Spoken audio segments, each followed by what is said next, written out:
Hello and welcome back to our channel. So today in this video we are going to discuss about how to send from your Phantom wallet to your Coinbase. So without wasting much of our time, let's get straight into the video. So to send your cryptocurrency from a Phantom wallet to your Coinbase, you first need to obtain a Coinbase wallet address for the specific cryptocurrency you want to transfer. So simply log into your Coinbase account, navigate to send crypto or receive section depending on your Coinbase account type, choose the cryptocurrency you want to send to your Phantom wallet, and once you have selected it, locate and copy your Coinbase wallet address for that specific cryptocurrency. After doing this, you need to simply open your Phantom wallet and click on Send or Transfer. Search for the cryptocurrency you want to send, ensuring you select the correct network.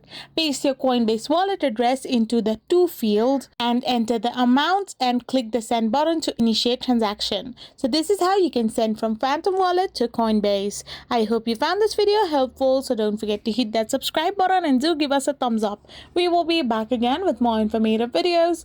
Thank you for watching.